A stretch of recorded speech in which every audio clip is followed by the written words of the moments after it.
Kali ini Mimin akan membahas film yang berjudul Mazur Grom Pala Gue Doctor yang dirilis tahun 2021. Menceritakan tentang Mayor Igor Grom, detektif kepolisian di kota San Petersburg, Rusia. Ia adalah polisi ambisi yang tidak pernah mematuhi aturan, tidak suka bekerja sama dengan anggota kepolisian lainnya. Ia selalu menyelesaikan kasus dan mengejar para kriminal dengan caranya sendiri. Seringkali dalam bertugas, ia membuat masalah seperti merusak fasilitas kota, merusak jalanan, hingga mencuri mobil sampah untuk mengejar perampok.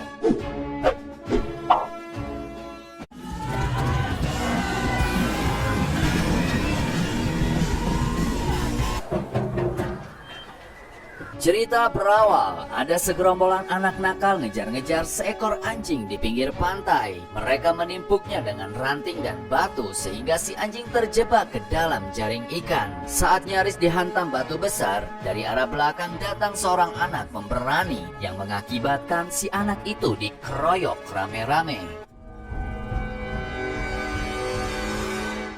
20 tahun kemudian, di tengah jalan, detektif Igor berlari kencang mengejar para perampok bank. Uang curiannya bertebaran ke tengah jalan. Kayaknya orang-orang di sana masih pada mager. Kalau di Indo lihat hujan duit, kira-kira gimana ya guys? Di pertigaan, bus umum mengalami insiden terhenti di tengah jalan. Kemudian nekat menerobos badan bus hingga bolong. Igor kejar hingga ia berhasil masuk ke dalam mobil. Sayangnya, Igor malah kena tembak sampai terpental keluar. Di sini kita semua pada heran, lah kok pemeran utamanya udah metong? Gimana ini aturannya, Brody? Tenang guys, ternyata itu cuma hayalan Igor. Dia lagi mikir-mikir gimana cara menangkap si pencuri mumpung mobilnya masih nyangkut. Nah, aksi ini baru beneran. Igor hajar si perampok di dalam mobil, namun ia terpental lagi keluar. Ternyata Igor masih mikir-mikir. Sorry, Mimin salah prediksi. Adegan selanjutnya Igor ujuk-ujuk ada di atas mobil. Dan apakah ini adegan tipu-tipu? Ternyata Igor sedang menguji kesabaran kita guys.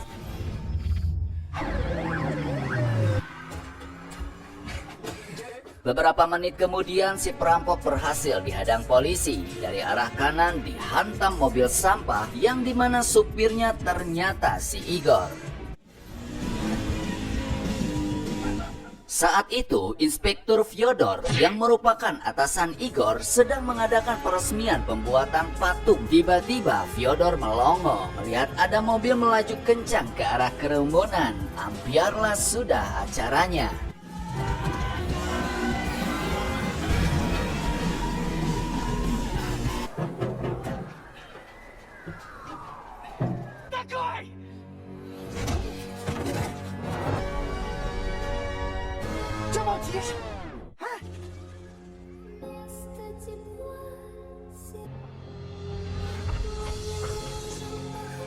Oke, kali ini kita diperkenalkan dengan salah satu tokoh culun yang bernama Dima. Ia baru keterima kerja di kantor polisi San Petersburg sebagai pembuat sketsa wajah. Lalu ada seorang petugas membawa Dima berkeliling kantor. Selang beberapa jam, Inspektur Fyodor datang dengan wajah penuh amarah. Sudah pasti ia jengkel atas kejadian yang telah dilakukan Igor. Status Igor kini telah menjadi tahanan sementara. Ia disuruh menghadap ke ruangan Inspektur Fyodor. Seperti biasa, Igor menaruh selembar uang sebagai taruhan apakah ia dipecat atau tidak. Hingga semua rekan-rekannya antusias mengikuti permainannya.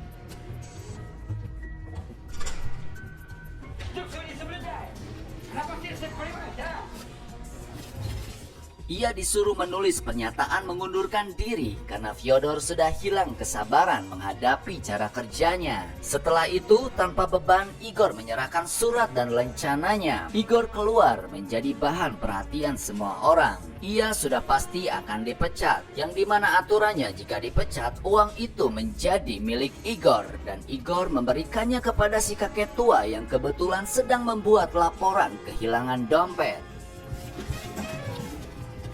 Ada dua kasus heboh yang telah terjadi di Saint Petersburg yang dimana pelakunya lolos dari hukum. Kasus pembunuhan terhadap Liza Makarova, seorang anak dari panti asuhan yang dilakukan oleh Kirill Grechkin, putra miliarder terkenal. Gadis malang itu telah ditabrak oleh mobil mewahnya si Kirill. Di dalam persidangan, ada seorang saksi bernama Alexei. Saat kejadian, ia bersama korban sedang membeli es krim. Tingkah Kirill sangat mengenaskan. Mentang-mentang banyak uang, dia tidak takut sama sekali dengan keputusan pengadilan. Akhirnya Kirill terbebas dari tuduhan.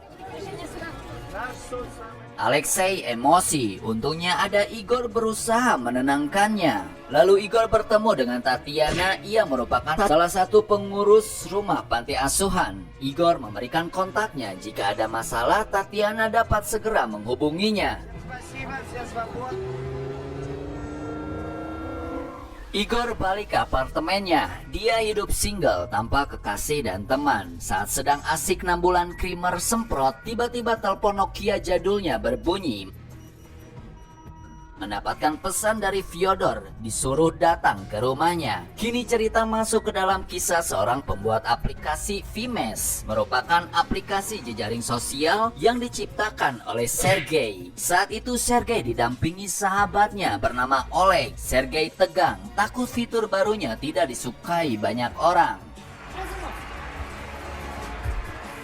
Ketika ia mulai presentasi, tiba-tiba layar monitornya memposting berita tentang terbebasnya Kirill dari hukum. Sergei ingin acaranya dibatalkan dan diundur di lain waktu.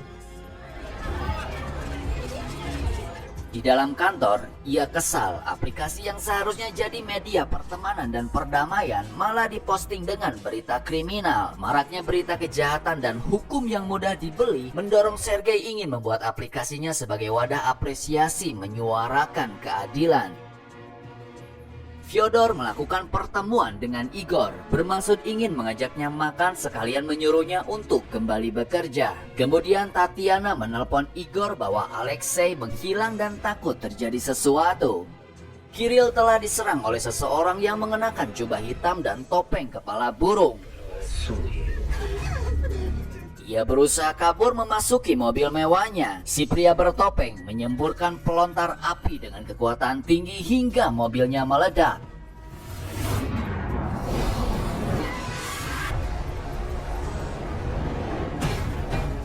Igor memergoki aksi si pria bertopeng, lalu menimpuknya dengan batu. Namun itu hanya hayalan karena yang aslinya seperti ini.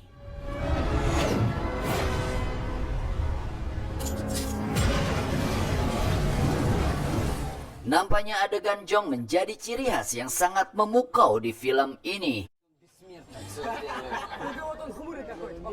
Lalu Fyodor datang memberikan lencana Igor, kemudian diperintah menemui Alexei di ruang interogasi. Ternyata Alexei tidak mengetahui tentang si pria bertopeng, namun ia sangat senang dan menjulukinya sebagai pahlawan sejati. Sejak kejadian itu, ia merasa tertantang ingin menyelidiki lebih dalam lagi mengenai target dengan kekuatan pelontar api. Pulang dari kantor, di tengah jalan ada seorang wanita dikejar-kejar preman. Igor kebetulan lewat dan menghajar si preman, kemudian menolong wanita tersebut dibawa ke apartemennya. Setelah diobati, si perempuan minta dibikinin teh. Igor pun bergegas ke dapur dan ternyata si perempuan berusaha memperdaya Igor dengan maksud ingin mencuri data penelitiannya tentang si pria bertopeng. Setelah berhasil, ia langsung kabur dan menemui kedua preman bayarannya. Sergei kedatangan si pria bertopeng. Ternyata di balik aksi yang menggemparkan itu, Oleglah pelakunya.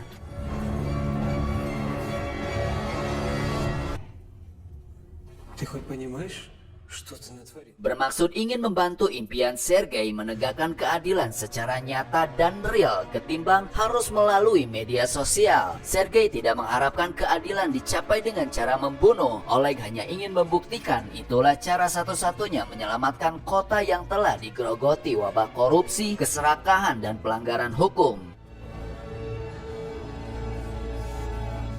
Melalui aplikasi Vimes, Oleg mulai menyebarkan pesan bahwa ia akan menegakkan keadilan dan memberantas kejahatan yang dilakukan oleh penguasa dan orang-orang kaya yang zalim. Ia menyatakan dirinya sebagai dokter wabah. Target dokter wabah yang kedua menimpa Olga Isayeva, pemilik bank yang tidak mau bertanggung jawab terhadap nasabahnya. Olga diikat di balik tiang. Setelah itu ia dikalungkan sejenis bom berkekuatan tinggi. Setelah meledak, dokter wabah sebarkan uangnya ke jalanan. Atas aksinya itu, dokter wabah mulai trending topik, menyatakan perang terhadap orang-orang yang berpengaruh. Terjadilah pro dan kontra di kalangan para netizen. Di internet, hampir 90% mendukung aksi dokter wabah.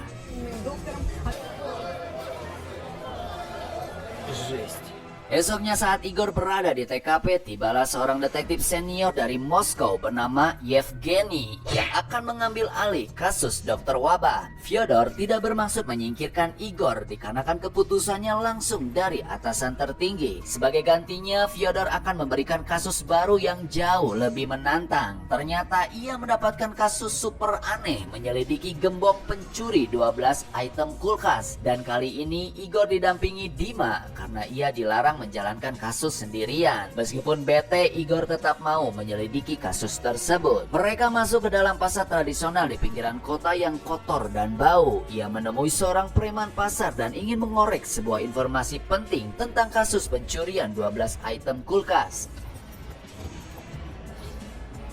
Setelah berhasil mendapatkan daftar nama, Igor langsung lakukan eksekusi ke beberapa tempat.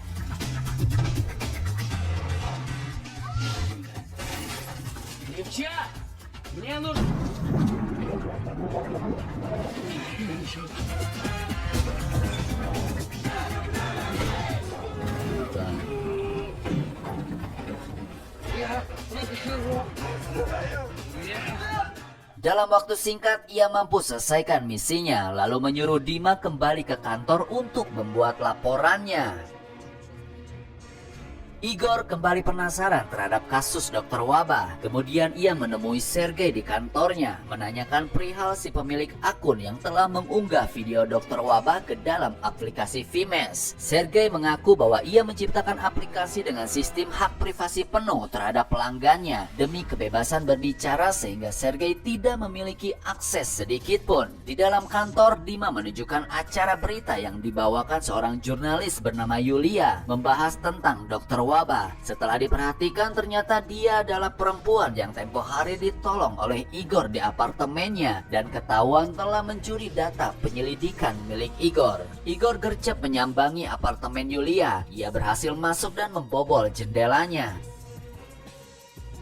Di sana Igor mengancam Yulia agar tidak melibatkan diri terhadap kasus dokter wabah. Jika masih ngeyel, maka Igor akan menjebloskannya ke penjara. Kini dokter wabah mengincar target ketiga. Ia bernama Filip Jilchenko, pemilik tempat pembuangan sampah, memonopoli pasar limbah, meracuni warga sekitar. Banyak bayi yang terlahir cacat dan menderita penyakit akut. Filip dan anak istrinya diikat di balik tiang, kemudian diledakkanlah mereka di tengah-tengah TPA.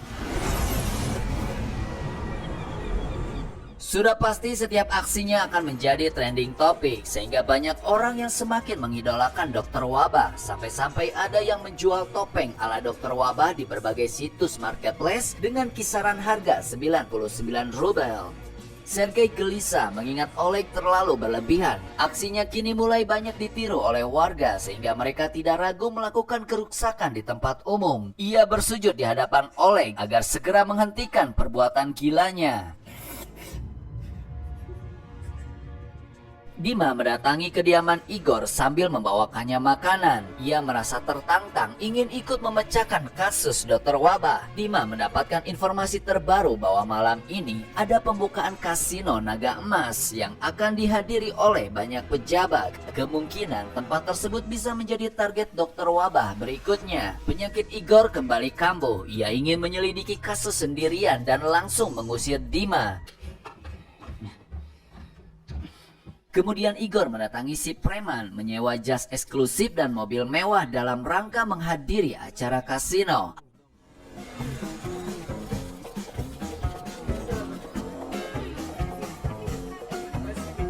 Albert Adamovich, sang pemilik kasino, naik ke atas podium. Ternyata kondisinya sudah ngos-ngosan. Alat bantu pernapasan menjadi bagian penting yang harus dibawa kemana-mana. Di sana ada Sergei yang ikut hadir ke dalam acara tersebut. Lalu Igor memergoki Yulia yang masih bandel ikut campur ke dalam kasusnya. Ia ketahuan akan memasang alat penyadap. Igor kesal dan memaksanya pulang. Ternyata si Yulia didampingi bodyguard.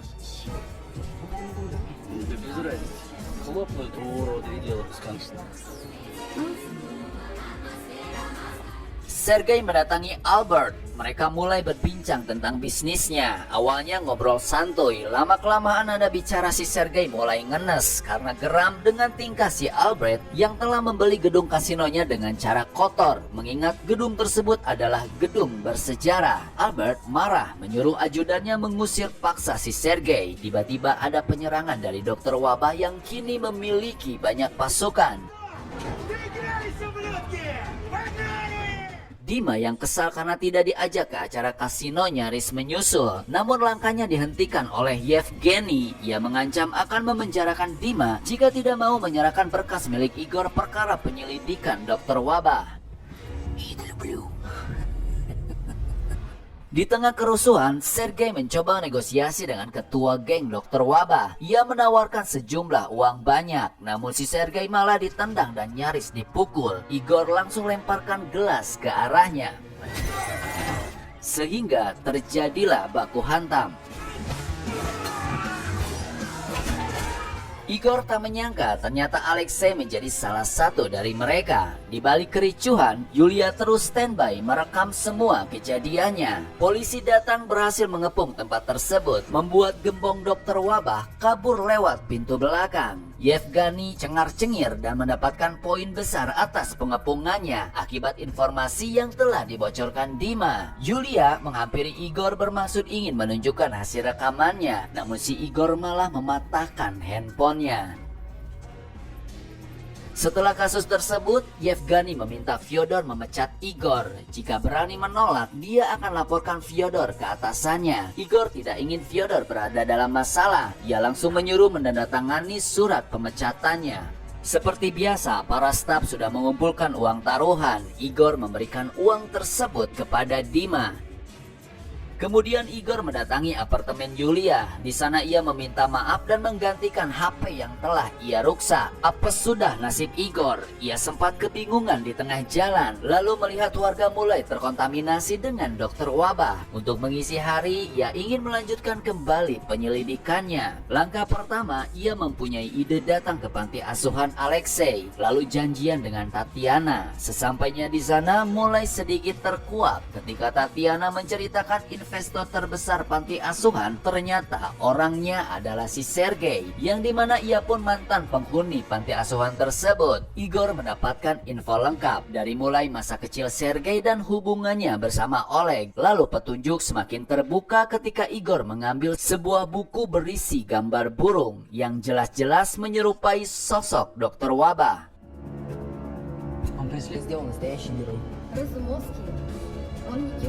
Igor telah mengantongi bukti kuat. Ia langsung menemui Sergei yang pada saat itu dalam kondisi mabok. Tanpa basa-basi, Igor menunjukkan berkas-berkasnya, membuat Sergei mati kutu. Lalu Oleg datang menghampiri mereka. Anehnya, Igor tidak bisa melihat sosok Oleg, dikarenakan sesuai berkas yang ia baca bahwa Oleg telah meninggal di Suriah setahun lalu. Sergei langsung menghantam wajah Igor. Jadi selama ini sosok Oleg ternyata hanya hayalan belaka, dan pelaku sesungguhnya ya si Sergei sendiri. Dan sosok anak kecil yang diceritakan di awal ternyata itu si Sergei yang berhasil menolong seekor anjing dengan cara membunuh ketiga anak tersebut. А меня дядя Костя.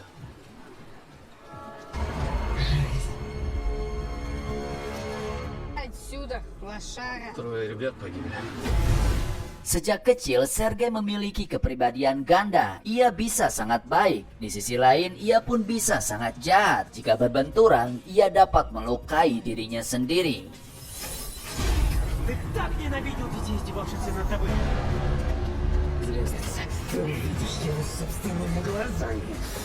Sergei melakukan aksinya kembali membunuh Albert, si pemilik kasino. Semua kepolisian datang ke TKP dan di sana Sergei sengaja meletakkan tubuh Igor yang telah dilengkapi dengan kostum dokter wabah.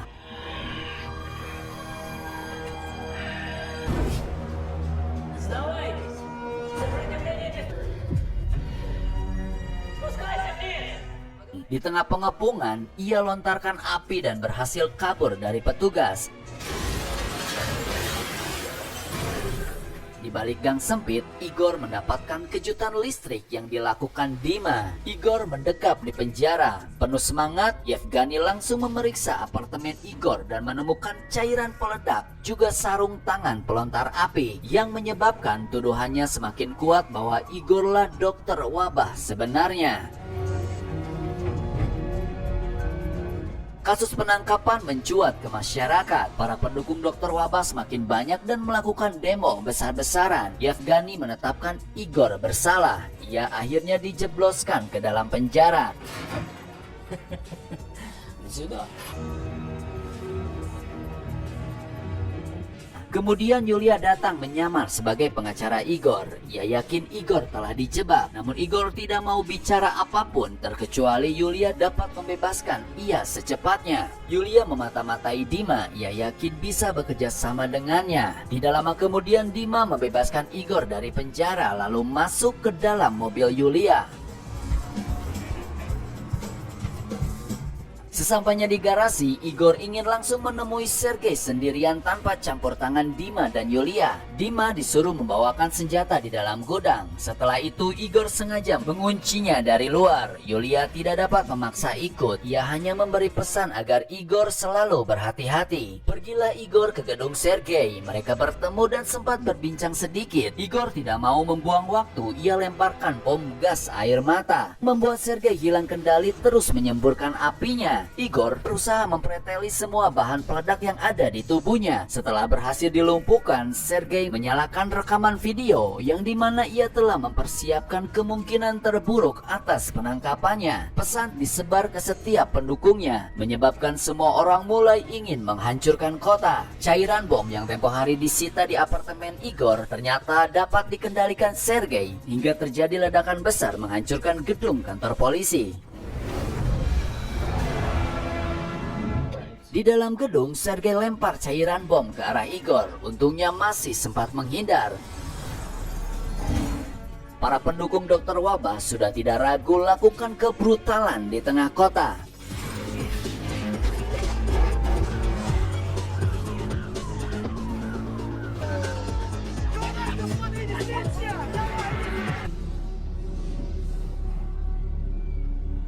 Igor berusaha menghindar dari semburan api Sergei. Nampaknya ia mulai kewalahan.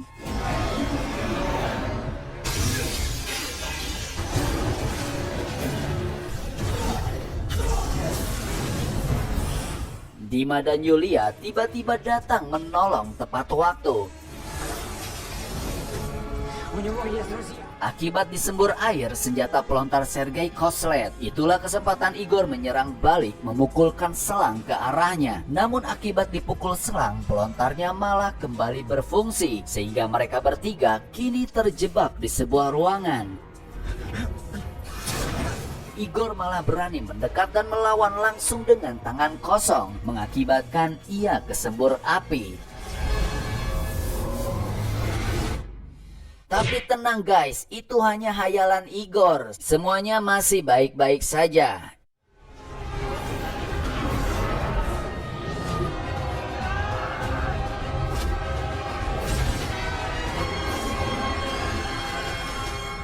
Waktu semakin mepet, Igor angkut tubuh Sergei dijatuhkan ke bawah gedung.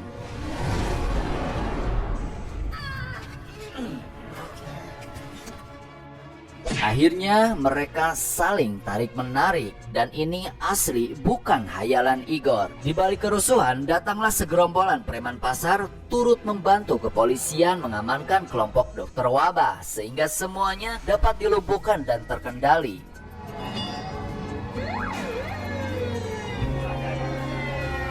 Igor mulai menyadari bahwa ternyata memiliki partner itu sangat penting. Kali ini ia sudi mengucapkan terima kasih atas bantuan Dima dan Yulia. Sedangkan Sergei akan diserahkan kepada kepolisian. Namun Igor diingatkan oleh Sergei bahwa ia statusnya telah ditetapkan sebagai orang di balik kejahatan Dr. Wabah. Ditambah ia kabur dari penjara membuat posisinya semakin terjepit. Igor jatuhkan Sergei ke bawah gedung. Tentu saja itu bohong guys, ia cuman menghayal doang. Yulia skakmat si Sergei bahwa sebelum kepergian Igor, ia telah memasangkan alat perekam di bajunya. Sergei masih tetap angkuh, ia anggap Igor hanya budak rezim menyedihkan. Namun Igor menegaskan kembali bahwa segala keburukan di dunia tidak bisa dibalas dengan hal serupa. Maka sama saja akan menambah dunia semakin hancur oleh kebencian dan balas dendam. Fyodor sangat senang akhirnya Igor dapat membuktikan bahwa ia seorang detektif kepolisian yang sangat gigih. Igor pun memberitahu Fyodor bahwa Dima dan Yulia telah ikut andil dalam penangkapan Sergei. Seperti biasa, Yevgeny datang dengan wajah songong. Namun kali ini Fyodor sudah muak lalu menonjok mukanya sampai ke jengkang. Это ж куртка моя. Это Федор Иванович. Короче, сделал. Ну и потом уже лягал и подлетели. Реформа. Ведь сам факт возникновения столь мощного резонанса мог... Igor kini tidak sendirian lagi. Ia telah menemukan orang yang dapat dipercaya sebagai teman sekaligus partner kerjanya. Terima kasih telah menonton.